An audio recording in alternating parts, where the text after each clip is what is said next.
Merhabalar arkadaşlar, YouTube kanalıma hepiniz hoş geldiniz. Bugünkü videomda 1 yaş ölçülerinde yapraklı tulum çalışması paylaşacağım. Tulumu 3,5 numara şiş kullanarak örüyorum. 50 gramlık 165 metre uzunluğunda pamuk içerikli bir ip kullandım. İpim Sensi'nin Origins sütlü kahvesi. Bu ipten 1,5 yumak kullandım arkadaşlar. Tulumu 2 parça halinde örüyoruz. Ben önce ön parçasını, daha sonra da arka parçasını örüp arka parçasına bu şekilde askı örerek tulumumuzu tamamlıyoruz. 3 tane düğme bu kısma dikiyorum. 2 tane düğme de askılarına dikerek tulumumuzu tamamlamış oluyoruz. Pamuk iple örüldüğü için hem yaz hem de kışın kullanıma uygun. Bu tulumu 100 gramlık iple örmek isterseniz arkadaşlar 100 gramlık ip de yeterli olacaktır.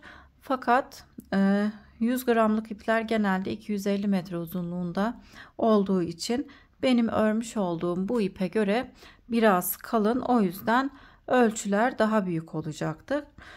Şimdi ben tulumumun ölçülerini vereyim. Beden genişliği 25-26 santim. Yakasından beden uzunluğu ise 39 santim. Askılardan uzunluğumuz 43 santim. Dediğim gibi 100 gramlık 250 metre uzunluğundaki anti peeling ipleri kullanırsanız daha büyük ölçüler elde edersiniz. Bu ip ince olduğu için ben bu ölçülerden 1 yaş ölçüsü elde ettim. Şöyle tulumun arkasını da göstereyim. Arkasında herhangi bir model yok arkadaşlar. Sadece artırmalarımız ve kol oyuntusu içinde eksiltmelerimizi yaptık. Daha önceki videomda bu modelin hırkasını anlatmıştım. Takım olarak da isterseniz tulumunu da örebilirsiniz. Örmesi hem çok kolay hem de çok güzel bir model arkadaşlar. Bebeklere de yakışan bir model. Kanalıma abone değilseniz ücretsiz olarak abone olabilirsiniz. Beğeni ve yorum yaparsanız çok sevinirim. Paylaşacağım yeni videolardan anında haberdar olmak için de bildirim zilini açabilirsiniz. Hazırsanız şimdi tulumumuzun yapılışına geçelim. Herkese kolay gelsin. Tulumumuz için 3,5 numaralı şişimize 24 ilmek atarak başlıyoruz. İlmeklerimi attım. Arka yüzde ters olarak öreceğim. 2 sıra haroşa ördükten sonra ilik açacağız. İlk ilmeği sıra başında ters olarak örüyorum. Haroşamı ben her iki yönde de tersten örüyorum. Sizler düz olarak örüyorsanız o şekilde de örebilirsiniz. Hangisi kolayınıza gelirse arkadaşlar. İlmeklerimi ters olarak örüyorum. Sıra sonunda bir ilmeğim kalana kadar.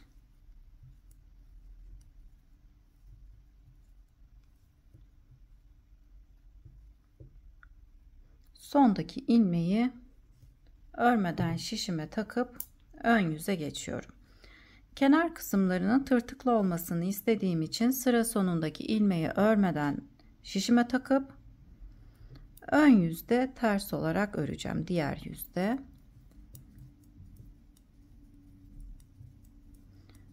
İki sıra haroşamız olana kadar örmeye devam edelim. Kenarları bu şekilde örelim. Sondaki ilmeği örmeden alıp sıra başında ters olarak örelim. 2 sıraya tamamlayıp iliğimizi açalım. Şimdi ben 2 sıra örüp geliyorum. 2 haroşa sırasını tamamladım. Şimdi 3 tane ilmek açacağım. Bu kenarda, ortada ve bu kenarda 6 ilmek arayla 3 ilmek açacağız. 1 2 3 4 ilmeği ters olarak ördükten sonra 5. ve 6. ilmeği birlikte örerek kesiyorum. Şu şekilde alttaki ipi şişime takıp ters olarak örüyorum. İlk iliğimi buraya açtım. Bir ilmek eksilterek bir ilmek artırma yaparak iliğimi açıyorum. Şimdi 1 2 3 4 5. ve 6. ilmeği birlikte ters olarak örüyorum. Alttaki ipi şişime takıp bu ilmeği de ters olarak örüp ikinci iliğimi açtım. 1 2 3 4 5. ve 6. ilmeği ters olarak ördüm. Burada bir ilmek kesmiş oldum.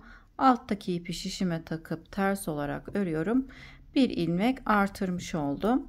Kalan 6 ilmeği yine ters olarak örüp sondaki ilmeği örmeden şişime takıp arka yüze geçiyorum. Toplamda 3 tane tulumumuzun alt kısmında iliğimizi açmış olduk. 4 haroşa sırasına tamamlayıp gelelim. Hem ön yüzde ters hem de arka yüzde ters olarak örüp gelelim.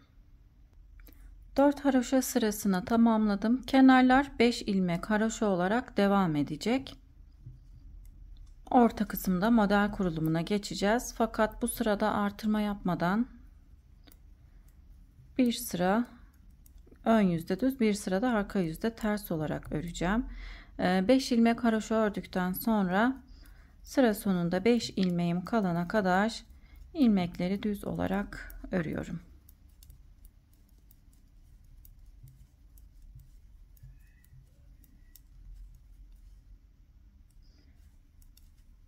Sıra sonunda 5 ilmeğim kaldı. 4 tanesini ters olarak ördüm. Sondaki ilmeği örmeden şişime takıp arka yüze geçiyorum. Arka yüzde ilmeklerimizin tamamını ters olarak örüp ön yüze geçelim. Bir sıra artırma yapmadan ördük arkadaşlar. Şimdi bu sırada hem artırmalarımıza başlıyoruz hem de model kurulumuna geçiyoruz. 5 ilmek haroşamızı örelim.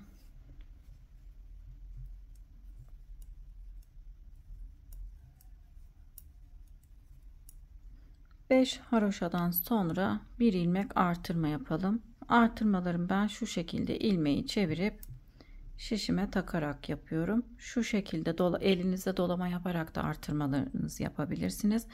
Ya da istediğiniz gibi bildiğiniz teknikle artırmalarınızı yapabilirsiniz. 5 ilmek haroşadan sonra bu kenarda da 5 ilmek haroşadan önce birer ilmek artırma yaparak 20 artırma sırası olana kadar örmeye devam edeceğiz. Şimdi bu sırada modelimi kurmaya geçiyorum. Artırmamı yaptıktan sonra bir ilmek ters örüyorum. Bu ters ilmeği arka yüzde düz olarak öreceğiz.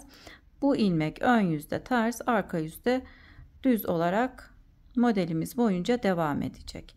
Şimdi ipim önde, ajur yapıyorum. Bir ilmek düz örüyorum. Tekrar ipimi öne aldım. İlmeğimin yönünü çevirdim. 3 ilmeği birlikte düz örerek kesiyorum. Modelimizin birinci sırasını örüyoruz. Sıra sonunda 6 ilmek kalana kadar ilmekleri düz olarak ördüm. Buradaki düz ilmeği ters olarak örüyorum. Bu ters ilmek arka yüzde düz olarak devam edecek. Aynı burada olduğu gibi. Modelimizin kenarlarında hemen 5 ilmekten önce dolama yaparak artırmamı yaptım. 4 ilmek haroşa ördüm. Sondaki ilmeği örmeden şişime takıp arka yüze geçiyorum.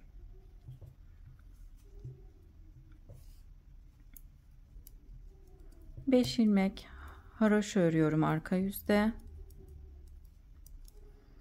Artırmış olduğum ilmeği ters olarak örüyorum. Yanında ön yüzde ters olarak ördüğümüz ilmeği arka yüzde düz olarak örüyoruz. Şimdi ilmekleri düz öreceğimiz ilmeğe kadar ters olarak örüyorum.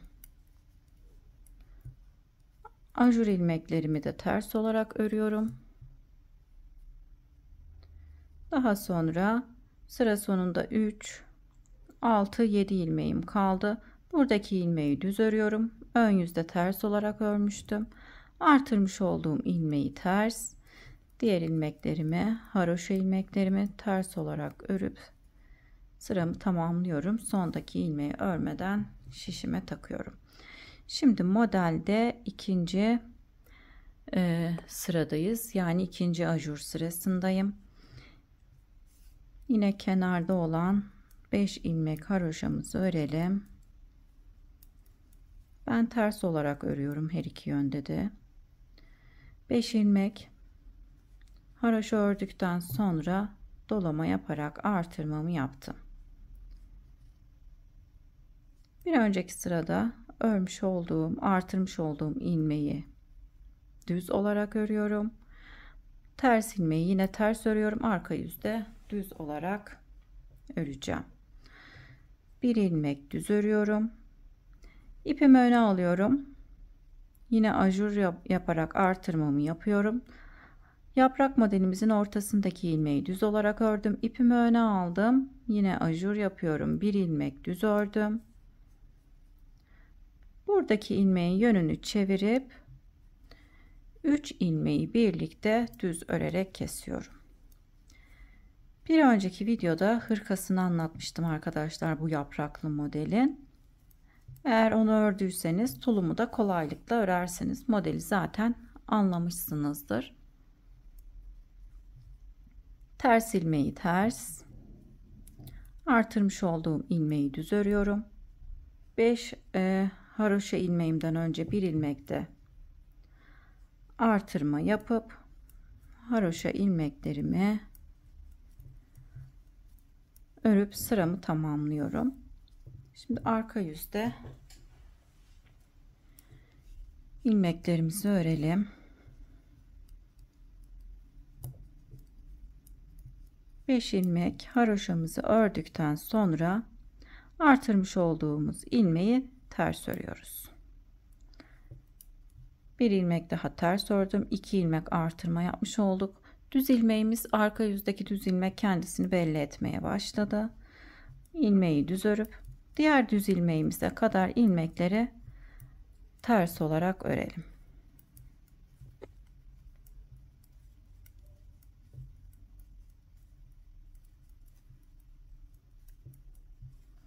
Düz ilmeğime kadar geldim. İlmeğimi düz olarak ördüm. Bir ilmek ters örüp artırmış olduğum ilmeği de ters olarak örüp kenardaki 5 haroşa ilmeğimi örüp sıramı tamamlıyorum. Şimdi yaprak modelimizde 3. ajur sırasını örmeye geçelim.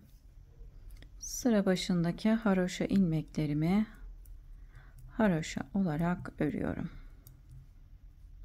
5 ilmek haroşa ördükten sonra artırmamızı yapalım.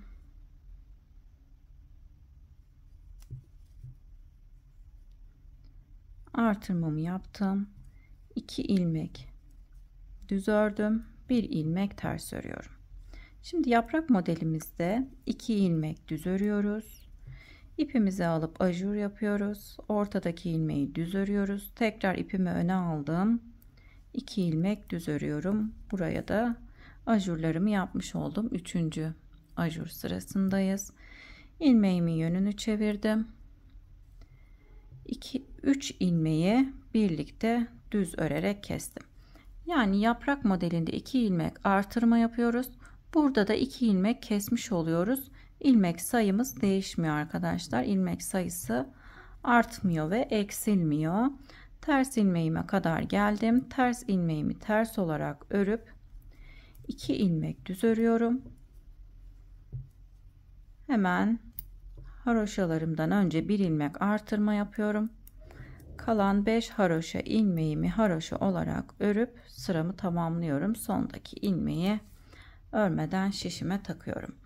Arka yüzde düz ilmeklerimiz kendisini belli etti arkadaşlar. Düzleri düz, diğer ilmekleri ters örerek arka yüzü tamamlayıp ön yüze geçelim. Yaprak modelimizdeki 3. ajur sırasını tamamladık. Şimdi bu sırada 4. ajur sırasını örmeye geçiyoruz. Yine aynı şekilde artırmalarımızı yapıyoruz. 5 ilmek haroşamı ördükten sonra bir ilmek artırmamı yapıyorum. Şu şekilde yapmak daha kolay, fakat artırmalar kendisini gösterdiği için bu şekilde daha düzgün bir artırma tekniği oluyor. Ben bu şekilde yapıyorum o yüzden. 1 2 3 artırmamı yaptıktan sonra 3 ilmek düz örüyorum. 1 ilmek ters. 1 2 3 ilmek düz ördüm. İpimi öne aldım. Ajur yapıyorum. 1 ilmek yaprağımızın ortasındaki ilmeği düz olarak örüyoruz. Tekrar ipimi öne alarak ajur yapıyorum. 1 2 3 ilmek düz örüyorum. Buradaki hemen 3 ilmek düzden sonraki ilmeğin yönünü çevirip 3 ilmeği birlikte düz örerek kesiyorum. 2 ilmek düz örüyorum. Ters ilmeğimi ters örüp 1 2 3 ilmek düz ördükten sonra artırmamı yapıyorum.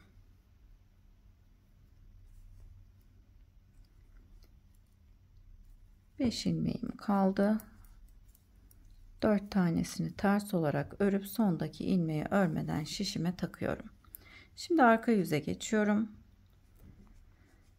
Arka yüzde ters ilmeklerimi ters, 2 ilmek düz ilmeğim var arkadaşlar. Onları düz olarak örüp sıramızı tamamlıyoruz. Modelde 5. ajur sırasındayım. 1 2 3 4. Şimdi bu sırada 5. ajur sırasını örerek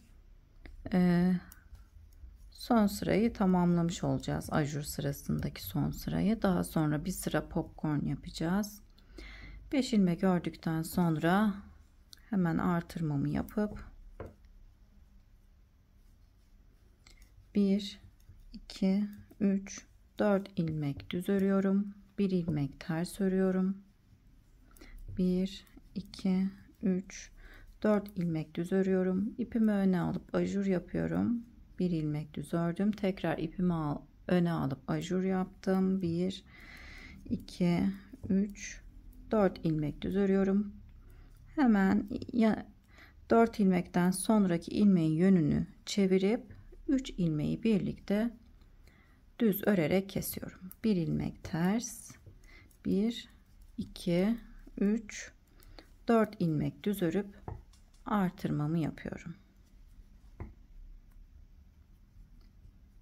Artırmadan sonra ilmekleri haroşa olarak örüp sıramı tamamlıyorum. Her iki kenarda da 5 haroşamız var. Burada 5 haroşadan sonra artırmamızı yapıyoruz. Burada da 5 haroşadan önce artırmamızı yaparak 20 artırma sırası olana kadar devam edeceğiz arkadaşlar. 4 haroşa sırasından sonra bir sıra örmüştük, artırma yapmamıştık. Hemen artırmalara başlamıyoruz. Bir sıra ön yüzde düz, bir sıra arka yüzde ters olarak ördükten sonra model kurulumuna başlarken artırmamıza başlıyoruz. Şimdi arka yüzde ters ilmekleri ters, 2 ilmek buradaki ilmekleri düz olarak örüp arka yüzü tamamlayıp ön yüze geçelim. Ön yüze geçtim. Bu sırada ikinci yaprağımızın ilk sırasından şu kısımda başlayacağım. Birinci sıradan tekrar yaprak kurulumuna geçeceğiz. İkinci yaprağımızın kurulumuna. Tam burada yaprağımızın ortasında olan düz ilmeğimizin üzerine de popcorn yapacağız.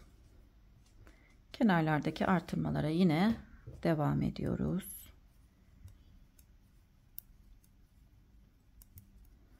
5 ilmek haroşadan sonra bir ilmek artırma yapıyoruz. 3 4, 5 ilmek düz örüp tekrar 1 ilmek ters örüyorum. 1, 2, 3, 4, 5 ilmek düz ördükten sonra 6. ilmeğimize, yani yaprağımızın ortasında olan ilmeğin üzerine popcorn yapıyorum. Dediğim gibi bir önceki paylaşmış olduğum videoda bu modelin hırkasını anlatmıştım. Eğer onu ördüyseniz modeli kolaylıkla örersiniz. Ben örmeyenler için modeli tekrar ayrıntılı olarak anlatmak istedim. 3 zincir çektikten sonra 3 tane üçlü trabzan yapıyoruz. Hepsini birlikte toplayıp zincir çekerek sıkıştırıyorum. Şişime takıyorum.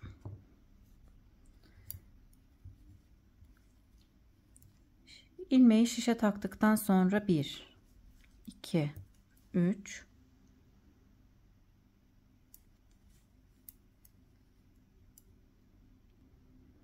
3 değil arkadaşlar, 2 ilmek örüyoruz. İlmeğimizi şişimize taktıktan sonra 1, 2 ilmek örüyorum. 1, 2, 3 ilmek sayıyorum.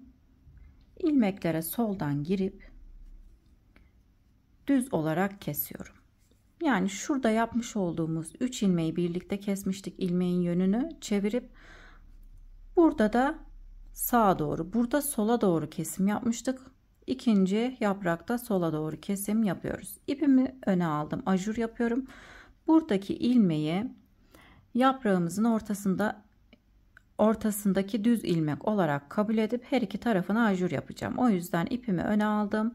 İlmeği düz olarak örüyorum. Tekrar ipimi öne alıp şu şekilde dolama yaptım. Ters olarak ilmeğimi ördüm. Bu aradaki ters ilmeği ördüm. İlmekleri düz olarak örüyorum. Artırmamı yapıp haroşa ilmeklerimi örüp sıramı tamamlıyorum.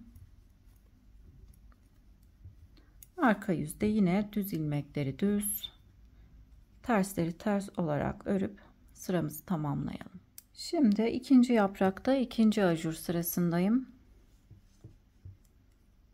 Birkaç sıra daha birlikte örelim. Daha sonra artırmalara 20 artırma sırası olana kadar devam edelim arkadaşlar. Şimdi 5 ilmek ördükten sonra tekrar artırmamı yaptım. Artık model kendisini gösterdiği için ilmekler de kendisini gösteriyor. Düzleri düz olarak örüyoruz. Ters ilmeği ters olarak ördüm. Yine ilmekleri düz olarak örüyorum. Kesmiş olduğumuz ilmekle yanındaki 2 ilmeği keseceğiz arkadaşlar. 1, 2, 3 ilmeği keseceğiz. Hemen soldan girip ilmeklerin içerisine üçünü birlikte düz olarak kesiyorum. Bir önceki sırada artırmış olduğum ilmeği düz örüyorum. İpimi öne aldım. Modelin ortasındaki ilmeği düz olarak ördüm. Tekrar ipimi öne aldım. Bir önceki sırada artırdığım ilmeği düz olarak ördüm. İpimi öne alıp hemen buradaki ters ilmeğimi ters olarak örüyorum. 3, 4, 5, 6 ilmek düz ördüm. Artırmamı yaptım. İlmekleri haroşa olarak örüp sıramı tamamladım. Arka yüzü yine aynı şekilde 2 ilmek düz ilmeğimiz var arka yüzde. Buradaki ilmekleri düz, diğer ilmekleri ters olarak örüp arka yüzü tamamlayıp ön yüze geçelim. Ön yüze geçtim. 5 haroşadan sonra bir ilmek artırma yaptım. Düz ilmeklerimi ördüm. Ters ilmeğime kadar geldim. Ters ilmeği ters olarak ördüm. 1, 2, 3, 4 ilmek düz örüyorum. Hemen yine 1, 2, 3 ilmeği sol taraftan girip sağa doğru kesiyorum. 3 ilmeği birlikte örerek kestim. 1, 2 ilmek düz ördüm. İpimi öne aldım. Dolama yapıyorum. Ortadaki ilmeği düz örüyorum. Tekrar ipimi öne aldım. 2 ilmek düz örüp 1 ilmek ters örüyorum. Yine düz ilmeklerimi düz olarak örerek örmeye devam ediyorum. Bir ilmek artırmamı yapıyorum.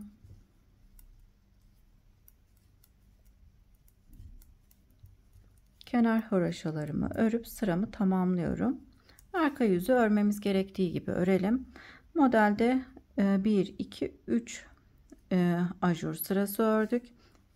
Arka yüzü tamamlayıp 4. ajur sırasına geçelim.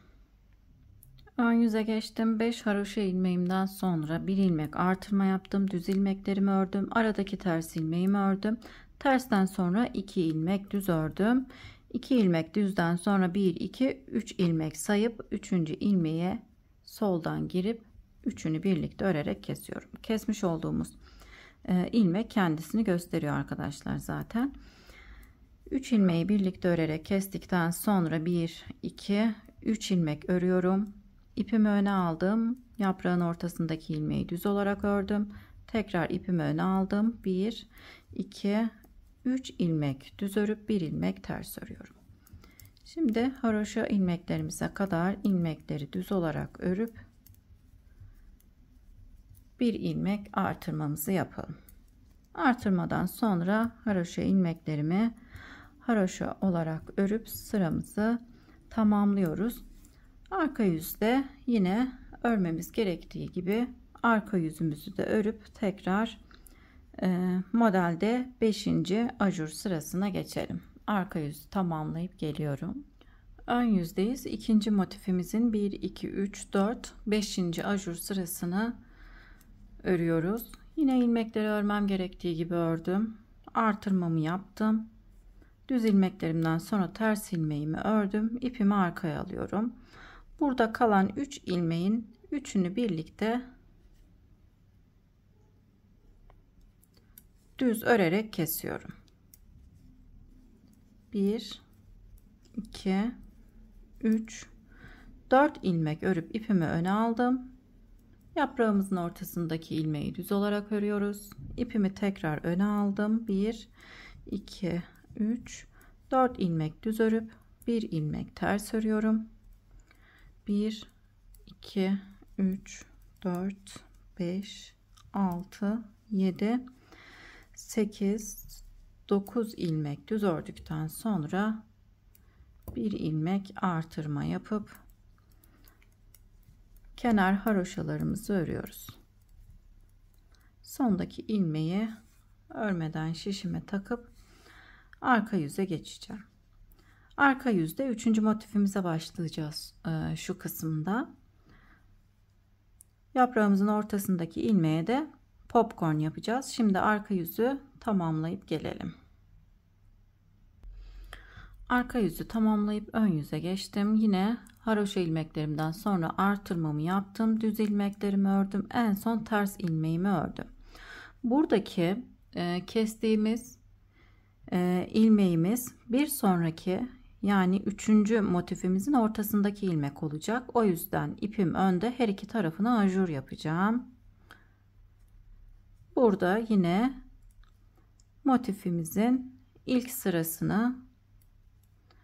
sırasından tekrar başlıyoruz. 3. motifimizin aynı burada olduğu gibi ipim önde, yine ajur yapıyorum. Buradaki ilmeğin yönünü çevirip 3 ilmeği birlikte örerek kesiyorum. Daha sonra 1 2 ilmek örüp buradaki motifimizin ortasındaki ilmeğe popcorn yapıyoruz.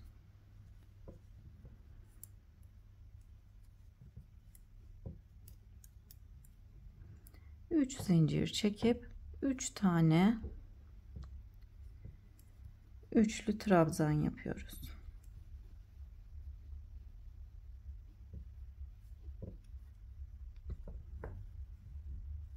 İlmeği şişime geçirdim.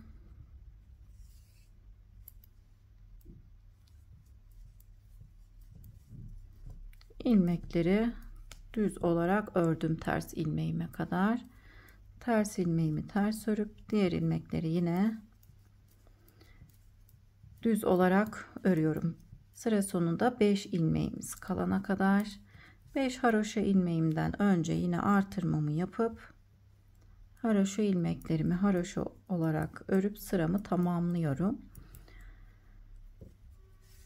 Üçüncü motifimizi de ilk motifimizi örmüş olduğumuz gibi örüyoruz. İsterseniz videoyu başa sarıp aynısı gibi örebilirsiniz. Takıldığınız yer olursa yine bakabilirsiniz videoyu başa sarıp. İkinci motifi de dördüncü motifimizi de ikinci motifi ördüğümüz gibi örüyoruz. Şimdi şişimizde 46 ilmeğimiz var. Toplamda 20 artırma sırası olana kadar öreceğiz. 20 ilmek burada, 20 ilmek de burada artması gerekiyor arkadaşlar.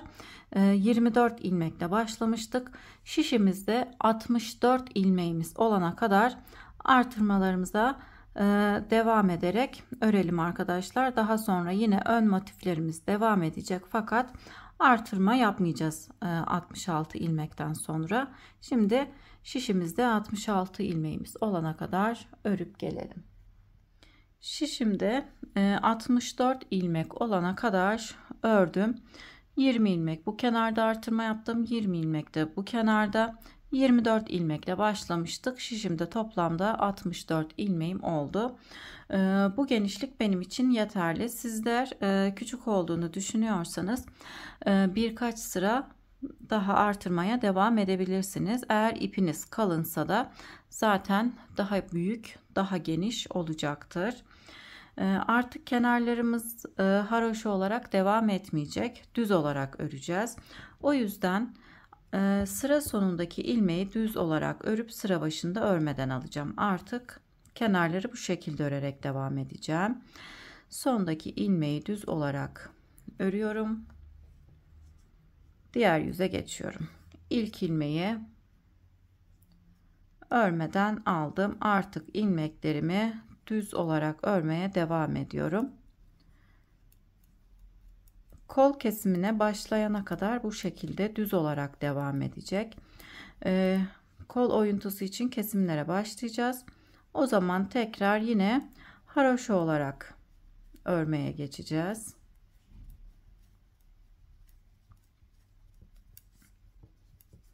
İlmeklerimi düz olarak örüyorum. Yine modelin ortasındaki motiflere devam ediyoruz. 1, 2, 3, 4 motif yaptım. Şimdi bu sırada 5. motifi örmeye geçiyorum. İpimi öne alarak ajur yapıyorum. Bir ilmek düz örüyorum. Tekrar ipimi öne aldım.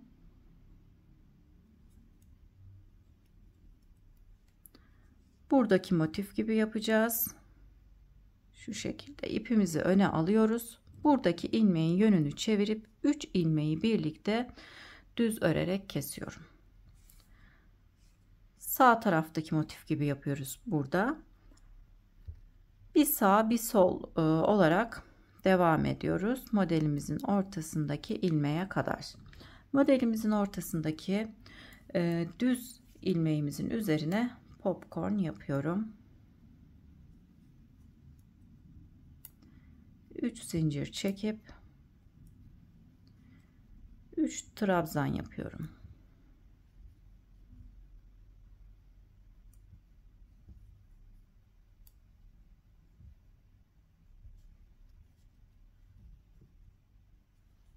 İlmeklerimi birleştirip şişime tekrar taktım. Yine örmem gerektiği gibi örüyorum. Dediğim gibi artık kenarlar haroşa olarak devam etmiyor. Kenarları da düz olarak örüyoruz. Sıra sonuna kadar örerek gelelim.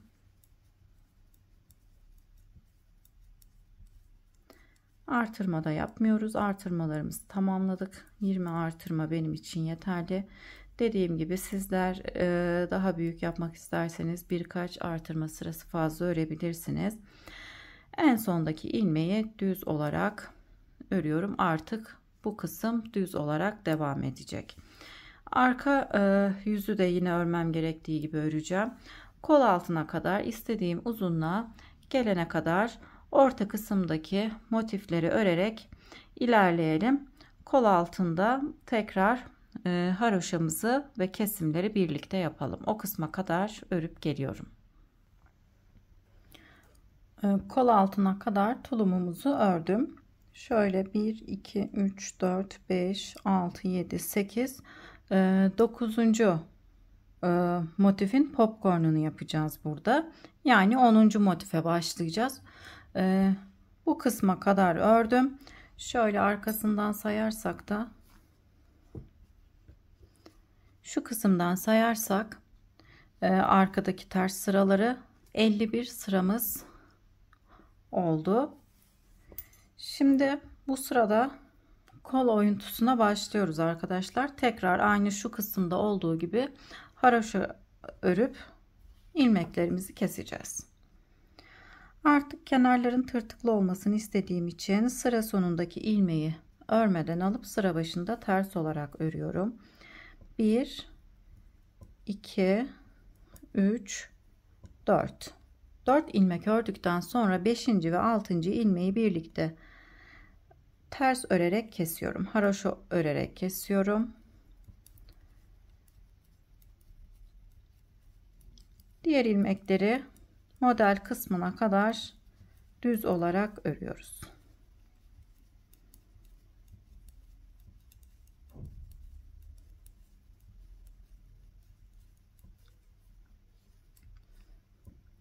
Bir ilmek ters ördüm. Yaprak modelimizde olan ilmekleri düz olarak örüyoruz.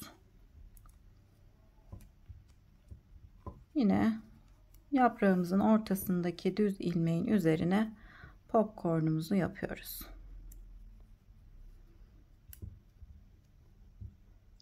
Popcorn yapmak zor gelirse yaprakları popcornsuz olarak da örebilirsiniz ama bu şekilde benim daha hoşuma gittiği için popcornlu olarak örmeyi tercih ettim.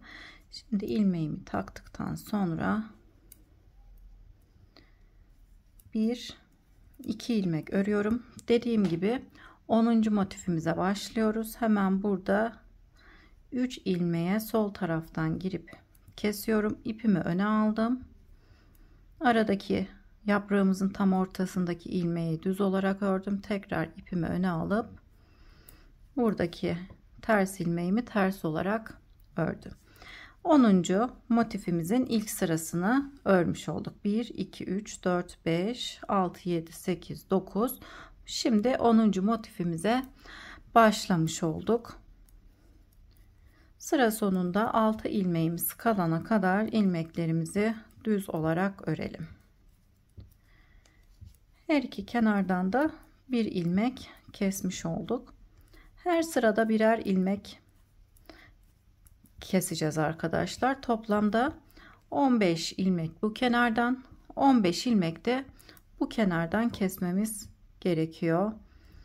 Sıra sonunda 6 ilmeğim kaldı. İkisini hemen birlikte ters örerek kesiyorum. Kalan 4 ilmeğimi ise haroşa olarak örüyorum. 3 tanesini haroşa olarak ördüm. 4. ilmeği örmeden şişime takıp arka yüze geçiyorum. Kenar kısımlarımın tırtıklı olmasını istediğim için sıra sonundaki ilmeği örmeden alıp sıra başında ters olarak örüyorum. Şimdi ilmeklerimizi ters olarak örelim. Sadece buradaki düz ilmekleri düz olarak örüp sıramızı tamamlayalım. Şimdi bu sırada ikinci haroşa sırasındayım. Arka yüzü tamamlayıp ön yüze geçtim. Sıra sonunda örmediğim ilmeği ön yüzde ters olarak örüyorum. 4 ilmek haroşa ördükten sonra 5. ve 6. ilmeği birlikte ters örerek kesiyorum. İkinci sıra kesimi yapmış olduk arkadaşlar. Toplamda 15 sıra bu şekilde keselim. Daha sonra yakasını haroşa olarak öreceğiz. Şimdi şöyle göstereyim. 64 ilmeğimiz vardı.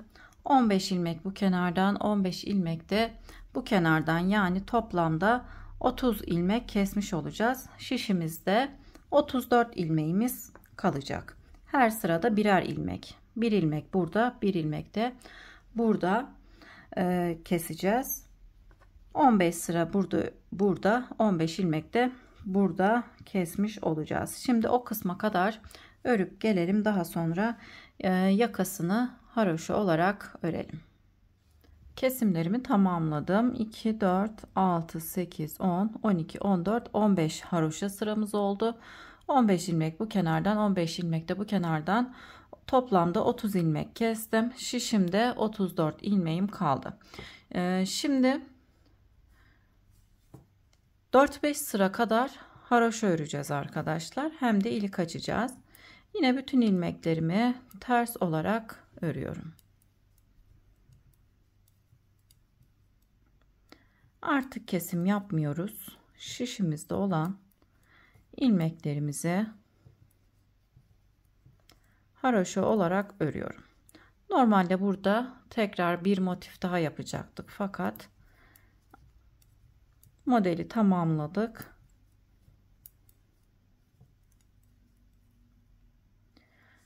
O yüzden haroşa olarak örmeye devam ediyoruz. En son motifimize de bu sırada popcorn yapacağım.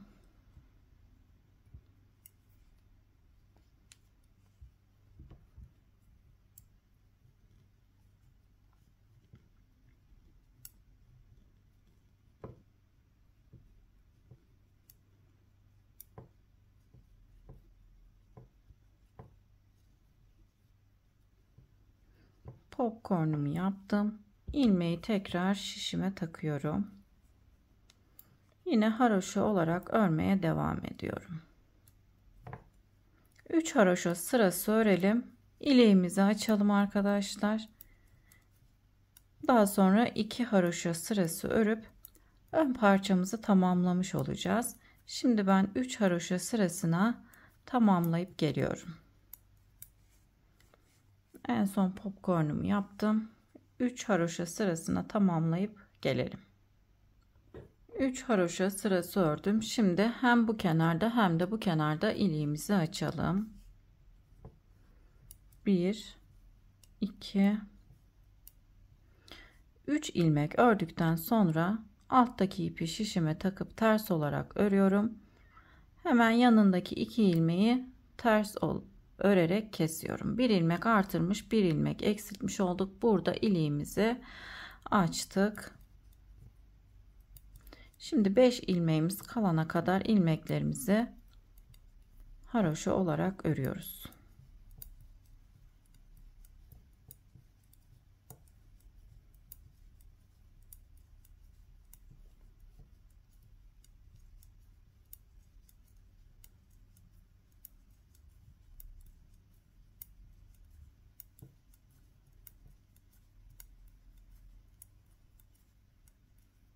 Sıra sonunda 5 ilmeğim kaldı. 2 ilmeği ters örerek kesiyorum. Alttaki ipi şişime takıyorum. Takmış olduğum ilmeği ters olarak örüp kalan 3 ilmeği örüp sıramı tamamlıyorum. Her iki kenarda da birer tane ilik açmış olduk. Şimdi bir haroşa sırası daha örüp kesmeye geçelim. 5. sıramızı ön yüzde ördüm. Toplamda 5 sıramız oldu. 3 sıra ördükten sonra ilik açmıştık. 2 haroşa sırası daha ördüm. Şimdi arka yüzde kesim yapacağım. Arka yüzde 2 ilmeği ters örerek kesip ilmeği tekrar şişe takıyorum. Tekrar 2 ilmek kesip ilmeği şişe takıp tekrar kesiyorum. Bu şekilde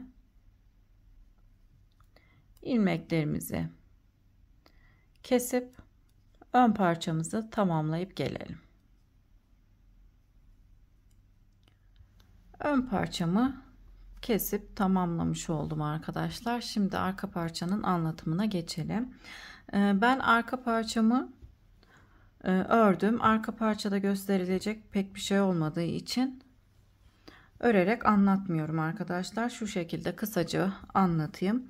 Ön parçayı başlamış olduğumuz sayıda 24 ilmekle başlıyoruz. 4 sıra haroşa örüyoruz. Daha sonra 2, 4, 6 sıra herhangi bir artırma yapmadan Ön yüzde düz, arka yüzde ters olarak kenarlarımız yine aynı şekilde haroşa olarak örüyoruz. Daha sonra artırmalara başlayıp ön parçada olduğu gibi 20 ilmek bu kenarda, 20 ilmek de bu kenarda örerek toplamda 64 ilmek olana kadar artırmamızı yapıyoruz arkadaşlar. 20 artırmadan sonra ön parçada olduğu gibi yine artık haroşa örmeyi bırakıp düz olarak kenar kısımlarını örüyoruz. Ön parçanın kaç sıra ördüyseniz arka parçayı da o sırada örmeniz gerekiyor. Benim ön parçam 51 sıraydı. Ben arka parçamı da 51 sıraya tamamlayıp kol kesimlerine geçtim. Kol için aynı sırada kesimlerimizi yapıyoruz. 15 ilmek burada kesip 15 ilmek de burada kesiyoruz. 2, 4, 6, 8, 10, 12, 14, 15. Kenarlarda yine 5 ilmek haroşamız oluyor arkadaşlar. 5 ilmek haroşadan önce ve burada da sonra birer ilmek keserek 15 sıra kesim yapıyoruz. Şimdi ön parçada olduğu gibi 4 ya da 5 sıra haroşa örelim arkadaşlar. Arka sırada arka parçamızda ilik açmadan askı yapacağız. Şimdi arka parçamızda 5 sıraya tamamlayıp gelelim. Arka parçada 5 sıra haroşamı ördüm. 5. sırayı ön yüzde ördüm. Arka yüze geçiyorum. Şimdi arka yüzde askılarımızı yapacağız. Askılarımız 5 ilmekten oluşacak arkadaşlar. Şimdi ben 5 ilmeğimi örüyorum.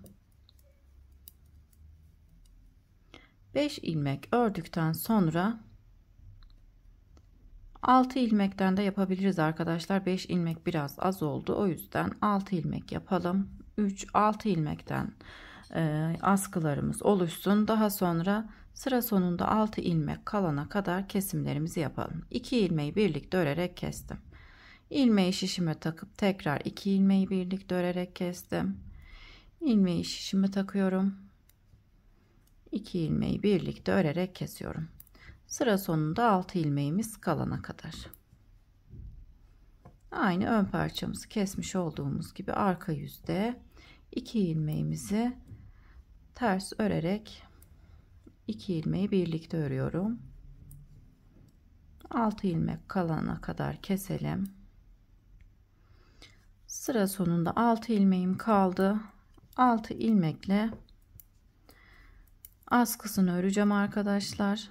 Yine kenarlarımın tırtıklı olmasını istediğim için sondaki ilmeği örmeden alıp sıra başında ters olarak öreceğim. Askımız istediğimiz uzunluğa gelene kadar örelim. Ördükten sonra askıları kaç sıra ördüğümü söyleyeceğim. Şimdi ben askıları tamamlayıp geliyorum. Bu askıyı tamamladıktan sonra tam şu kısma ip bağlayıp bu askıyı da tamamlayıp geleceğim. Askılarını 22 haroşa sırası ördüm arkadaşlar. Siz de öreceğin bebeğin boyuna göre ayarlayabilirsiniz. Kenar dikişini yaptım.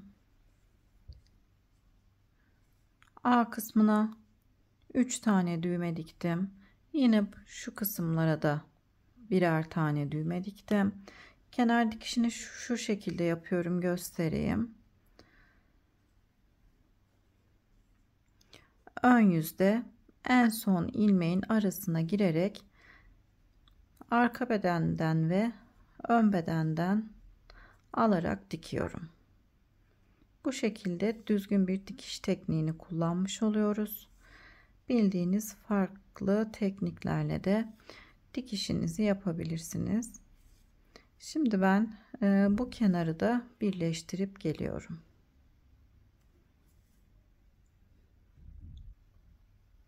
Kenar dikişini tamamlayıp tulumumuzu da tamamlamış oldum arkadaşlar. Çok şirin, çok güzel bir tulum oldu. Beni buraya kadar izlediyseniz çok teşekkür ederim. Kanalıma abone değilseniz ücretsiz olarak abone olabilirsiniz. Beğeni ve yorum yaparsanız çok sevinirim. paylaşacağım. Yeni model videolarından haberdar olmak isterseniz de bildirim zilini açabilirsiniz. Sonraki videolarımda görüşmek üzere. Şimdilik hoşça kalın.